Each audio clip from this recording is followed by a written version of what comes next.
From Einmalines Productions, this is Singletrack, and this is episode 307. I am your host, Matthias Eichler.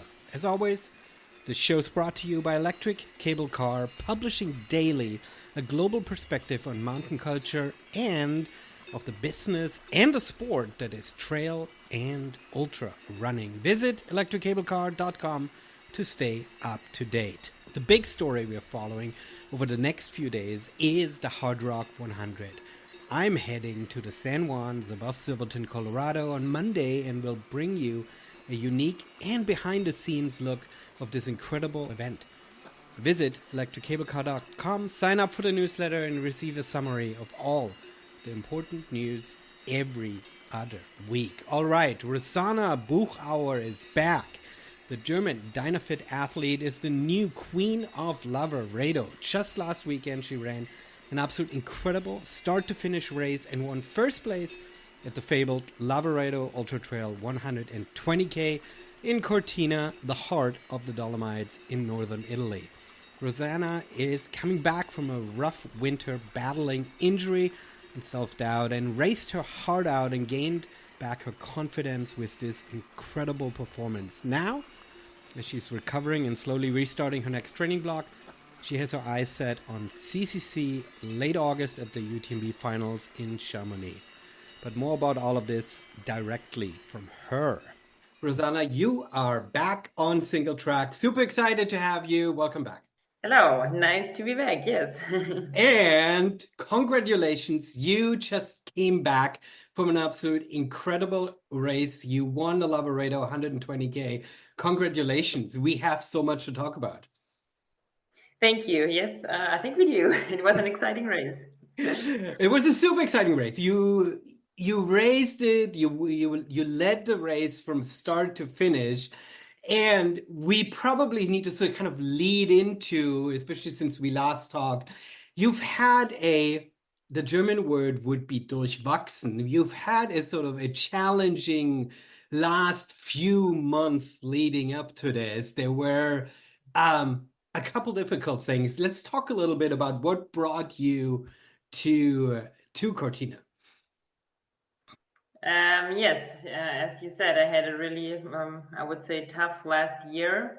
And even in April, so like 2 months ago, I was still not sure if I would be able to race at all this summer. Mm-hmm. Because last year in September, I had a really bad plantar fasciitis, and even further, like the tendon partly ripped. And then I had to take a full break of running, and at first it didn't look so bad, so I thought I'm just going to do a lot on skis and on the bike. And then in February it still wasn't fully healed. I started running in March, then it got inflamed again, and in April we had this, my physio put it like 50% chance that the body will just cope and you can run, or 50% chance that we try running in May and it doesn't work and you can't race at all. And I don't know, I just focused so much on good sleep, on nutrition, on good life, on being happy that it worked. I mean, it must be mentally really tough, right? Somebody like you, I mean, even somebody like me, for me, running is fun, but if I couldn't run, if I would be at this place, maybe I shouldn't run ever again, right? I mean, there is sort of, you question life, right? I mean, it is sort of tough, not just physically, oh man, I'm injured, but also mentally. It feels unsettling. Yes, exactly. And I always have this kind of, a little bit of down every year in like November, because it's so dark here and in Austria, and then there's usually not much snow. And then I usually focus a lot on training, or I go on like a training camp, and it wasn't possible last year. So as you said, I really questioned life. I sat down many evenings and wrote down, what do I want from life? What do I want to be? Do I want to be an athlete? What are my goals? What do I want to look back to when I'm older? And then I kind of knew that running really means a lot. And so I focused on what else I can do. And then I really put all my energy into skiing and biking and actually, the winter was really amazing. So Good. even if it was just skiing, it was really good. And the good thing about April, like my physio didn't tell me it immediately, the 50-50 thing. So he just focused on like, yeah, good nutrition and being happy and being mindful. And then he told me in May that it worked. And I was just like, okay, good that you didn't tell me. So looking back, it was a perfect journey, and I think I built a lot of resilience. But in between, it was really tough. Yes. Yeah, yeah. Well, it's great to talk about it in the retrospect, not just that you feel ready, that you've come out of it, but you've also um, sort of rewarded yourself with an absolute incredible race at Lavaredo. Let's talk about Lavaredo. Was that, and I apologize if I haven't looked in detail, was it the first time for you at Lavaredo? Yes, it was the first time and in Cortina and Lavaredo Ultra Trail, and also the first time running more than 100 kilometers, so 120.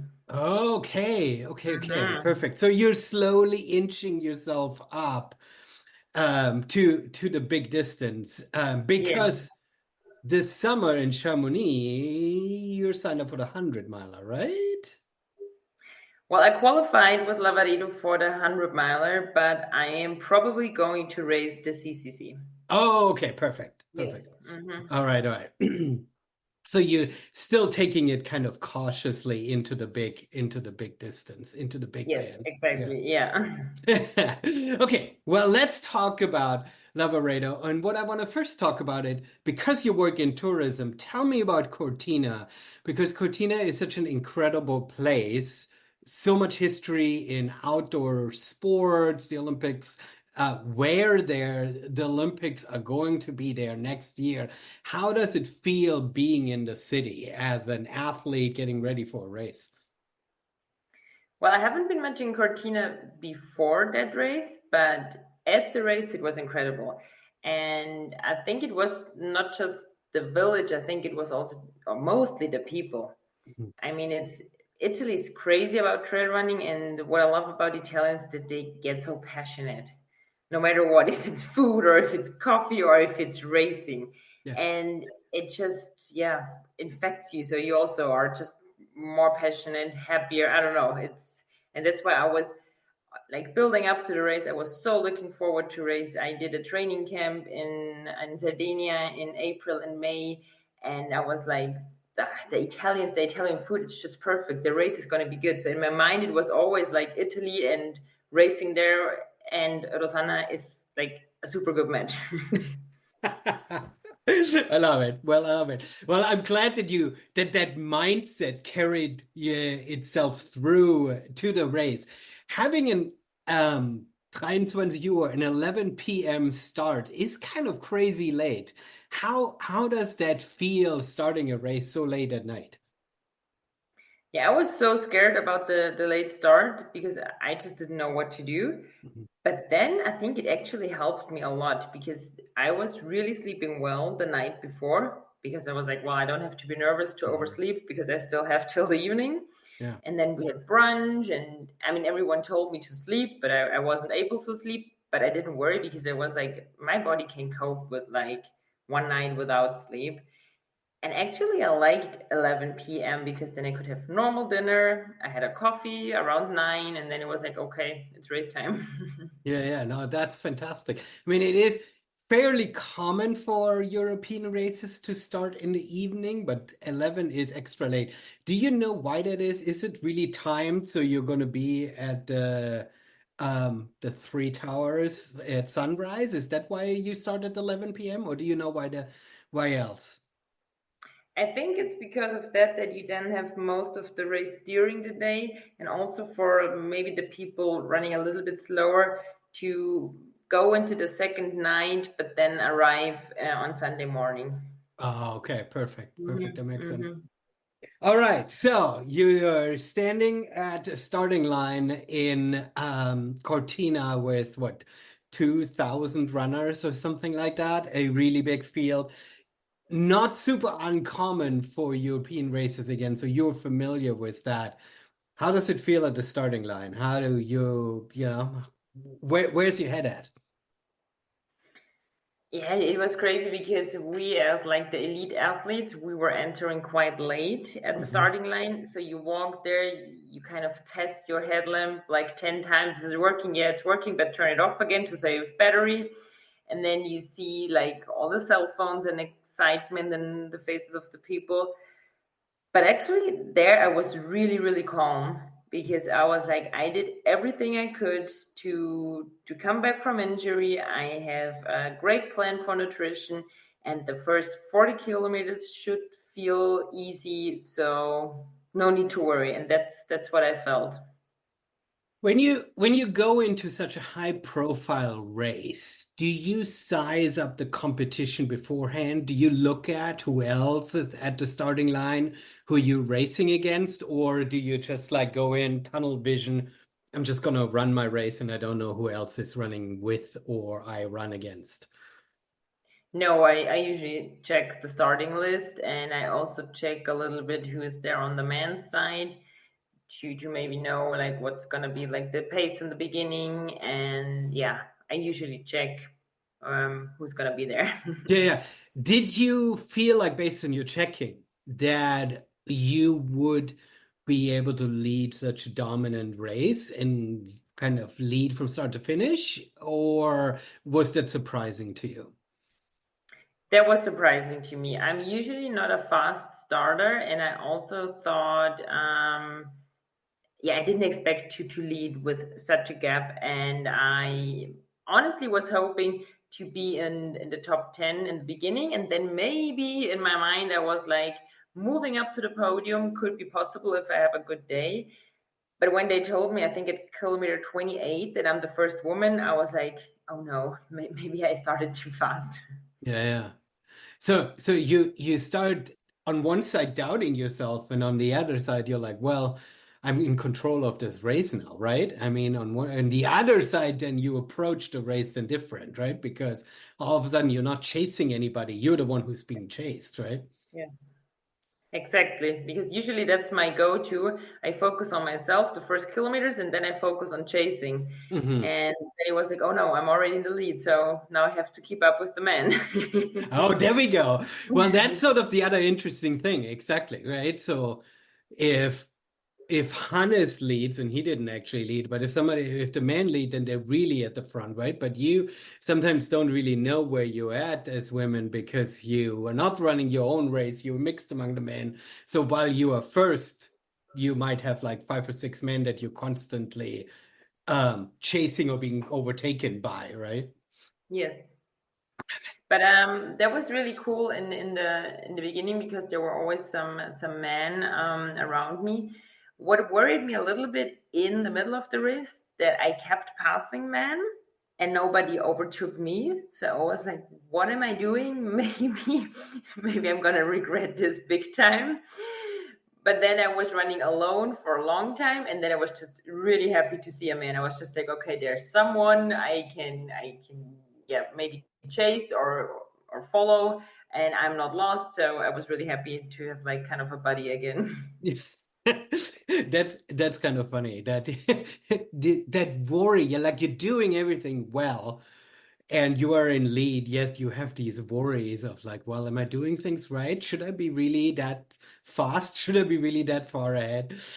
So throughout the race, obviously you came in first, so everything worked out. But I mean, did you have moments in these long races? There are always moments where you sort of question your sanity and everything else. Yeah, yeah.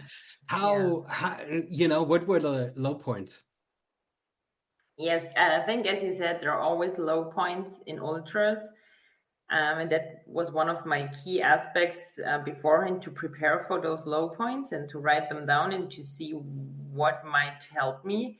And actually, that's why I said buddy earlier. That was one of the things I told myself to focus on. If I have really a low and I see someone, I try to follow him and just not think about anything else. Um, but yeah, I think the lowest point I had was around kilometer 95, so quite late. Mhm. But I felt so strong until then, And at 95, I felt so tired suddenly. My legs did not respond. And I felt like if I have to walk from now on, I'm going to lose all my gap and I might not be able to finish. And yeah, then it was the only reason I kind of continued was because I knew my brother would be at the support station. So I was like, okay, let's just go to the support station and then just to the next and then just to the finish. And yeah, then you somehow make it.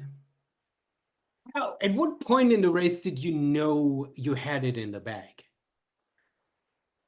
Honestly, on the last 8 kilometers, because I was so worried, yeah, that I'm gonna like totally blue because yeah, it was my first time running 120 kilometers, and I thought, what if I just went out too fast and my body's not used to it, and at kilometer 100, I just have to stop. I maybe have to throw up. I maybe my legs just don't work anymore. But then in the last downhill, I was like, I can handle it. I will see the finish line. But I mean, you came in with over an hour ahead of the second person, right? So technically, if you weren't worried, if you were thinking calculated, which at that point no one is in a race like that, right? But you knew that nobody was going to come and chase you down, right? I mean, you could have literally walked it in, sort of, maybe. Yes, maybe, but I think I am just when I'm racing, I'm just too much in race mode, and Mhm. it was like I know some people were telling me like play it safe, you have such a huge gap, but I was like, no, I'm racing. I'm not gonna walk, even if I feel like shit. I'm not gonna walk. I'm gonna give it my all, and I think that's also what I'm the most proud of that I didn't take it easy and I didn't like yeah, relax on my lead because that's also why I had, I think, a really good time at the finish because I was just still giving my best. Mhm. So you literally sort of stayed fully focused on racing all the way Yeah, through the finish, right? yeah. Yeah. Now that's an interesting approach. And so entering Cortina is a little bit similar to Chamonix, perhaps not quite as insane with the amount of people, but how is it then coming into town, knowing you're in first? At what point do you feel like you're sort of enjoying the rewards of your labor? At what point are you fully like grasping, hey, I'm walking down the street, I'm running down the street in first. This is all for me. I think it's at the time when you really start to see like the first houses of Cortina. There's this roundabout, and people were stopping in their cars and were rolling down their windows and were screaming la prima donna, and were like getting so excited. And I was like trying to hold my tears back because I was like, oh my God, I really did it. I'm going to make it. And then people got up in the cafes and they were just like, I didn't really know what to do because they were going so crazy. And there was pure joy, just running there, waving at the people, clapping hands, and knowing, yeah, that's where you started and that's where you're at now. And you're healthy and you made it. I mean, it's such an incredible reward for yourself for as an athlete, we always have down times and we always have difficult times, right? But after such a tough winter physically, where to your point, what you were saying, right? You're writing down, am I even an athlete? Should I even continue? To be able to experience this and fully take this in, and not just coming back and yeah, that was a good race, but immediately like winning. I mean, incredible performance. What a feeling.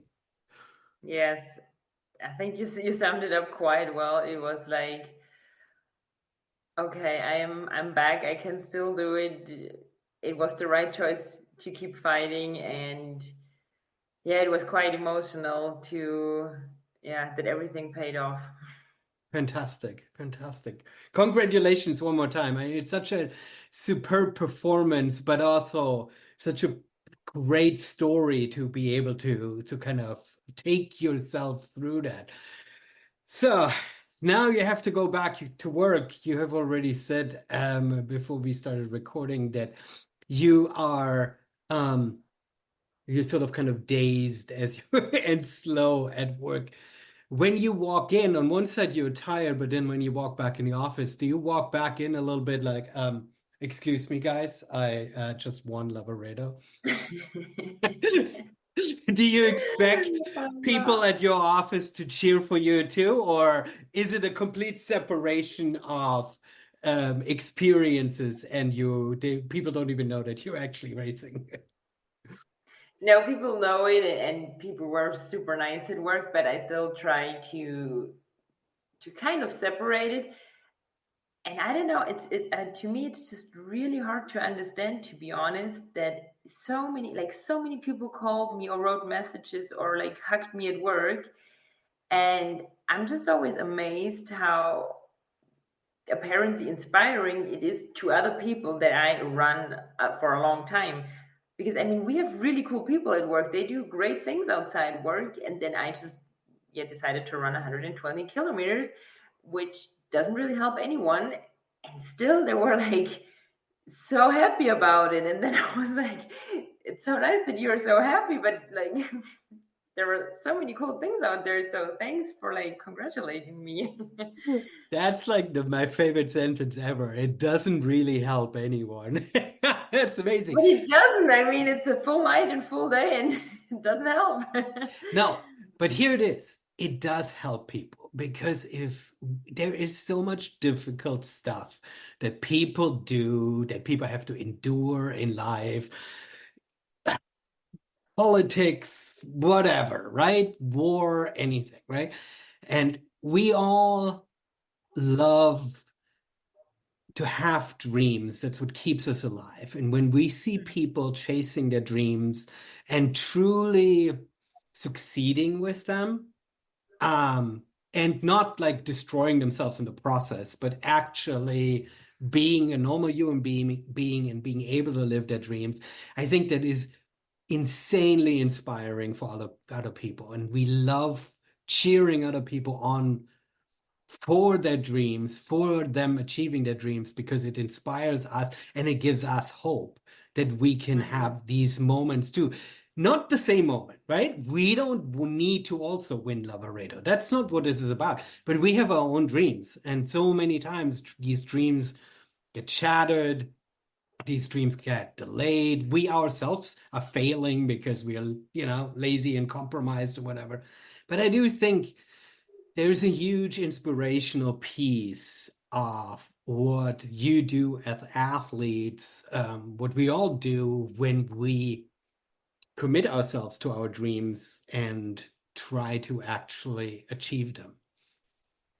Yeah, that's what I hope.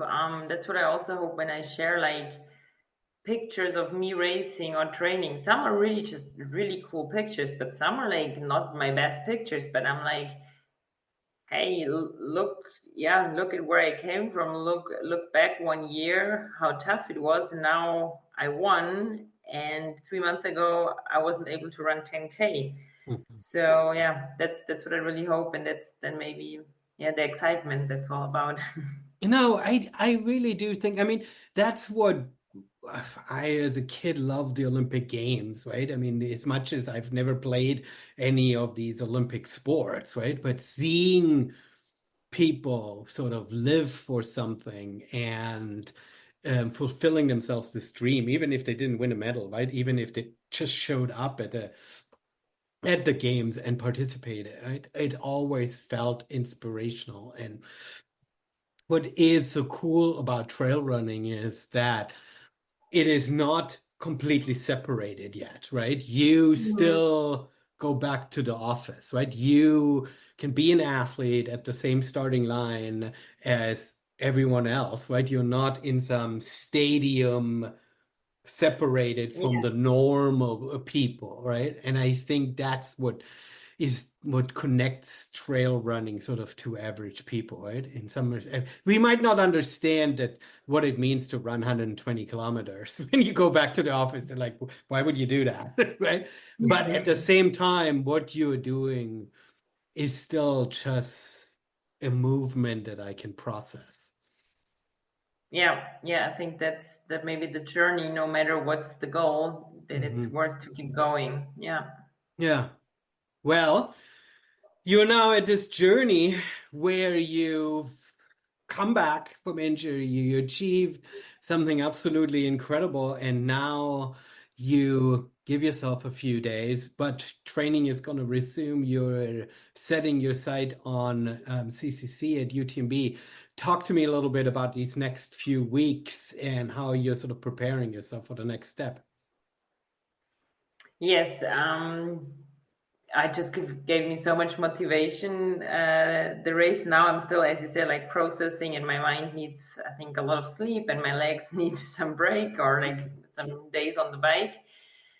But then I'm fully motivated to go back into training, and it's like summer is my most favorite time here in the Tyrolean Alps. It's everything seems easy, and you don't need much clothes. And so I think July and August will be with a lot of good training, and yeah, also working on the mental side some more, because I think there's still a huge potential. And then I just want to go to Chamonix and embrace the whole experience, because Chamonix is so special, not just the race. The race will be on Friday, but like the days leading up to the race are already so cool. You meet pretty much everyone in the trail running circle, and yeah, and then you hopefully feel super ready and have a great day. And yeah, that's what my next month are gonna look like. Yeah, amazing. When you are now with having won Lavaredo, looking at CCC, do you, how do you prepare yourself from an expectation and mental side? Um, do you like, how do you go in and define what doing well in such an incredible high profile race with, a field that is so incredibly stacked? Do you say, I want to be at least top 10? Do you say, like, how do you sort of frame what a good race looks like for you? Yeah, with framing a good race, I usually try to, like, of course, I look at the competition, but I try to focus and set my goal outside of the competition. Because I can have a super shitty race, and 10 other people can have a super shitty race, and I could be very upfront, but still not be happy with my performance. Hmm. So leading up to CCC, I will try to really do my best in preparation, so I can stand at the starting line and say, like, I gave it all. I try to have a huge or like a really good nutrition plan. And then I try to look back at my time from 2022 and the conditions, and I just try to improve that, and also try to improve my like self-talk. And so yeah, everything on the mental side, so that I can hopefully run into Chamonix with my headlamp on and be like, I've done everything I could. And if there are 10 people in front of me, or if there are 5 people in front of me, I put everything out there, and that's all I have. Perfect. Perfect. It is the most, the smartest and the most human way of approaching this for me is somebody who doesn't think as sort of an elite athlete. I'm always wondering about how you sort of approach this, because you look at the media, right? And the media always tries to turn these conversations about the elite athletes very much into a competition, very much into sort of a fight for positioning. But in the end, especially because you're running by yourself and you can't rely on a team, and you have support, but you sort of have to fight your own fight, right? There's nobody that you can lean on in that sense. Yeah, and I think if you're really honest to yourself, you know exactly at the finish line if you did well or not, if you put yourself out there or not. And I think, or at least I could handle it a lot better if the media thinks I did not do my best, or I did not do my best ranking, but I know I did, than the other way around. And I Oh, think that's what makes it important. Looking back, then 5 years from now on my CCC, and maybe saying like, yeah, I was in a really good position, but kind of my inner voice says, yeah, but you really slowed down there, or you didn't really fight. Or being on like a position that might not be as great in the media, but I'm like, I did everything I could and was just not faster, but I did everything I could. I think mhm. that's much more important, because living up to your own expectation, it's usually the toughest. And if you can say honestly to yourself, that was a good race for me, I think that's the most you can achieve. Yeah. Yeah. Yeah, no, that's an it's an interesting perspective and a healthy perspective, of course. Let's talk a little bit about the media. Lavaredo happens on the same weekend as Mont Blanc Marathon and at Western States. Do you feel like and I'm very curious to hear from a European perspective, do you feel like the media pays attention to Lavaredo? Do you feel like there's enough um effort being put into this race? It's such a special race, it's such a big race, and it's on a weekend where it almost sort of disappears.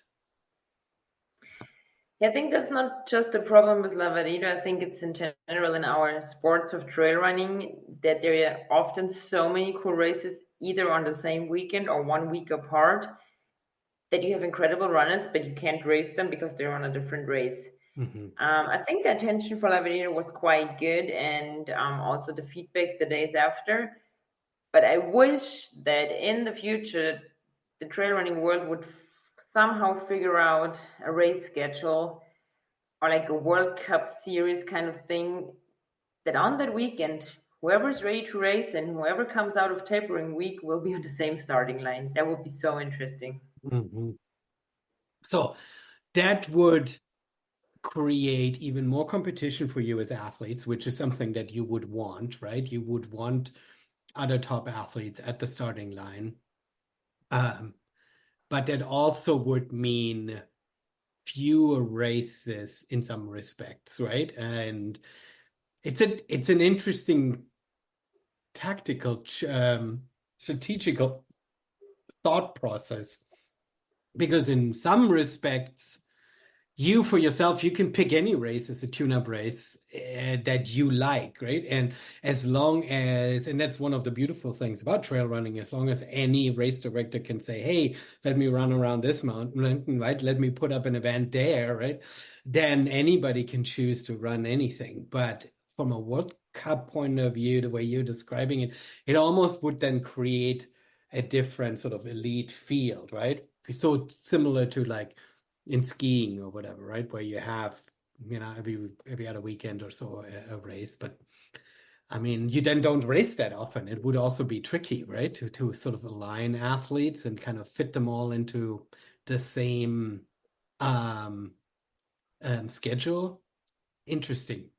I like the thought. I think the logistics are super hard. I think in the US people are talking about that with those golden tickets leading up to Western States. There is sort Mm. of a little bit of, there are few opportunities of high profile races where people can win these golden tickets, and that's where the elites gather in order, right? And that's where the media gets sort of their storyline and stuff. But so far, that hasn't happened yet with other series, even Golden Trail series, where you have shorter distances, where so technically you could race more often. Many of the races, not too many runners run a lot of them, right? Yeah, but I think that's what draws so much attention to UTMB in Chamonix because usually whoever is able to race in August or September will be there. And I think if the schedule would allow it also from May to August, it's the same. Of Mhm. course, we as athletes would have to put our schedule to that. But then I think it would be really competition and you could really say I won and I was the best because now it's like, yeah, somebody else won the other race. So maybe if he or she would have been there, they would have been faster. And that's always this thing. And I think that's why Chamonix the last years has been growing so much because it feels like everyone shows up there, even more than at the World Champs. Hmm. Hmm. Yeah, and it's a fascinating challenge. I'm trying to process that spontaneously out loud because it could never be a race in the US because you don't get a race large enough with enough runners. Because from a permitting point of view, right? I mean, that's the problem with Western States. You will only have 300 plus runners. be able to run this race. So it could never be that de facto sort of world championship event because you don't get enough runners together, right? So it would have to be a race in Europe because I don't think there's a race in the US that could be big enough to to be that draw for enough runners from around the world. Yeah, at the moment it looks like Europe is the best place, but it could be like kind of a qualifying system. But I think also in the distances, so that there's just like three main distances, like they're already trying in the UTMB series, where you compete, and then there's a final. So, but at the moment, it's still too many races and too many series to really, yeah, put the competition in one place. Yeah, yeah, yeah. It's difficult. So, would if trail running would become an Olympic sport, what are your thoughts on that? Would that be a good thing for our sport? I don't know. I really don't know. I kind of like the freedom that trail running gives, and I kind of like that it's a niche. Maybe the Olympics would give a boost, but maybe they would also destroy a lot. So, yeah, I don't have a clear opinion on that. I think if the if trail running could become Olympic, what would happen is, and I talked to or I listened to Greg Willett from the Golden Trail series, Yeah. right? And he was sort of talking about this, that essentially what the Olympics would sort of force trail running to become, and that's what you're talking about, that's something would fall away from is it would create sort of this system of here's how we qualify, here is how the sport can be interesting for television, right? This can consistently sort of measured so we can compare performances and stuff, right? And so I think something that you are sort of asking about is if where trail running would become more of a series where the elites sort of gather. I think if it would become Olympic, that it could lead into that, right? It could create sort of what you're looking for, right? But I do agree with you. There's also the potential that we get very boring courses that are very repetitive, short loops multiple times, Exactly. right? That's what I'm scared of. That you don't need any more support. You don't really move in the mountains anymore because it's just some loop around the village where they can have good TV coverage, and that would really destroy it, I think. Yeah. I mean, and that's the thing, right? It would be one thing if that would be just one facet of trail running, the same way where, Olympic climbing is an Olympic sport, but it's completely indoors. Obviously, that doesn't Mm. really take away from real climbing outdoors, right? But if enough athletes and enough sponsor attention goes towards that sort of weird format that doesn't really represent of what trail running actually could be, should be, right? Then it has the potential of destroying things. For you, you are sort of hovering in the middle distance at this point. Um, Looking at this format, looking at Golden Trail Series, I mean, they are sort of trying to get trail running to become a short distance sport when you have also then not done, right, especially from an American perspective, trail running is very much 100 miles, right? Where do you see yourself? What is sort of your favorite distance that you like to race and run? What represents truly trail running for you? Yeah, I think to me it's really like ultra racing, but maybe not yet the 100 mile, maybe the 100 kilometers, because I feel like the mental challenge is already there. It's Mhm. it's much more of a mental sport than running, like, let's say 40 or like marathon distance. But it's still a race where you kind of run and move fast. And I have the feeling with 100 miles, it's a lot more about logistics and nutrition. And I'm just not sure if I'm ready to run longer than 20 hours, if I have the mind to it. Yeah. That's why I'm like, for this year, I stick with the 100. Hmm. Hmm. Where it's definitely sort of takes you into this next level of managing yourself and your body and how long you spend time on the trails, but you're not going completely full 2 nights or sometimes even, right? Yeah. I mean, if you think UTMB with a late start, um, I don't know for you in the elite fields, you are essentially reaching the second night then already, right? By the time you and You should not. Like it's the start is at 5. So like Mhm. Oh you yeah, should yeah, have yeah, 24. one day. Yeah. Um, but still, to me, yeah, I don't feel the urge to do that. I'm fine running from Comayeur to Chamonix. I Um, think I think from a storyline, starting in the same place that where you're finishing is beautiful, right? And so I think there's something there where that storyline is fantastic, and that's why I want to do it. But especially for me as a back of the packer, the idea of having to go through 2 full nights just seems mm, completely. I love running through the night. Night running, I think, is something absolutely beautiful, but but yeah, I mean, you don't have to go the full 100 miles to experience that, especially in your way, you have an evening start where you get it no matter what, right? yeah.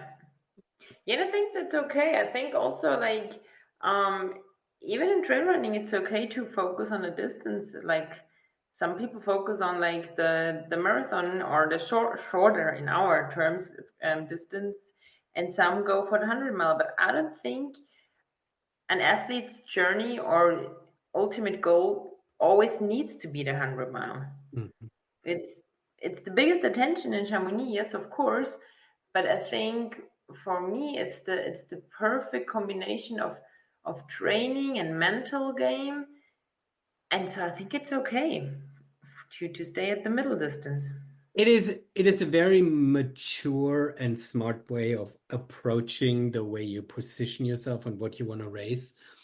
And I'm curious, I don't know, but I would wager that if that loop around Mont Blanc would be closer to 100K and not conveniently exactly like almost 100-mile distance, that has been so popular in America.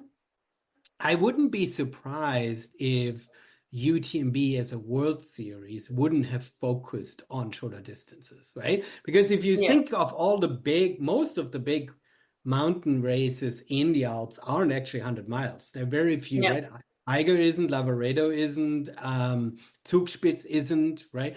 They come yeah. up, there is a loop, and that is the mileage, or kilometers distance. And I think because UTMB has always been sort of close to 100 miles, I think it became sort of the de facto standard because Hmm.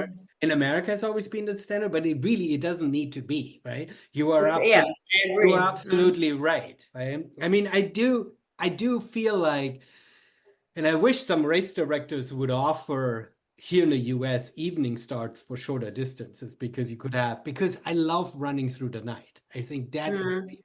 experience is something super special. And over here in the US, you really only get that for 100K or 100 miles, right? So if you want that experience, you have to run the big distances.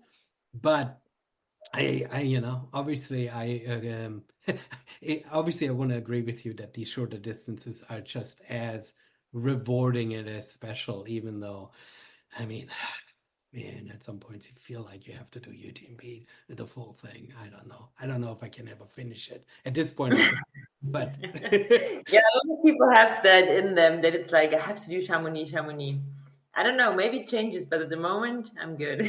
yeah, yeah. No, I mean, to be quite honest, it's easy for me to say because I'm running OCC this year, so I'm anyway gonna be in Chamonix. But um, for me, my absolute dream race is Lavaredo. I want to be racing in the Dolomites more so than in the mountains around Chamonix. That is for me my sort of dream ideal. So that's partly why I wanted to talk to you because Cortina, man, this is the place. The Dolomites, Trecime, yeah, it's true. It's really an amazing place. Fantastic. Well, Rosanna, thank you so much for your time. Before I will let you go, where can people follow your journey, especially in these next few weeks leading up to UTMB and your training? Where can people find you? Instagram is the easiest. I have my Instagram name is Roxiro, but I think if you type in Rosanna Buchauer, you also find me. And yeah, happy for questions or messages. Feel free. Fantastic. Hey, before I let you go, you are a NAC athlete. Tell me about NAC. How is it working for you? Yeah, NEC is cool. I think the people behind it are great, and their mission is huge. I think we're still in a developing phase of like gels and drink mix, and I work closely with the NEC lab. But yeah, the idea behind it, the sustainability, the people who drive it, it's cool. I really like them. I like it. If you're saying you're working with them on the development, how does that feedback work? How do you sort of like say, this is what I want, this is what I need? Well, they usually send me some prototypes, Okay. and then I tell them that doesn't work for me, or it does work for me, or I like it, but could you change the taste? And then they send me some more prototypes, and then I fill out these questionnaires and I test. I test while running, I test while being at home. And I think they're super quick. So, especially with the gels, we've been developing a lot since last year, and now there are a lot of new tastes coming out this summer. So yeah, I think really, really cool because sometimes the texture is great, but just the taste not, or the other way around. Mm. And those feedback loops that, yeah, I really value them. Oh, that's fantastic to hear. They came out of nowhere, right? Yes. I mean, it was totally like, wait, what is this company? And they are now sponsoring UTMB, and now they are all of a sudden everywhere. It's Yes, it's exactly. incredible. They had a very stratospheric rise. So I'm excited to try their products more as I'm making myself around the various races. Yes, you should. You should try the purees. They're really cool to have something like a little bit more neutral to all the gels and drink mix. Yeah, no, that sounds interesting. Well, awesome. Rosanna, thank you so much for coming on Singletrack. Thank you.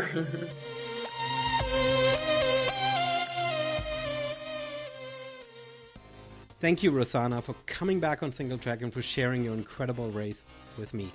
I'll see you in Chamonix in just a couple of months. And thank you, dear listeners, for joining us and for all the support throughout the years. More links and infos in the show notes at singletrack.fm. This was Singletrack, and I see you over on Electric Cable Car for daily Trail Mountain news and our very special hard rock coverage. I'm your host, Matthias Eichler, saying Auf Wiedersehen und Tschüss.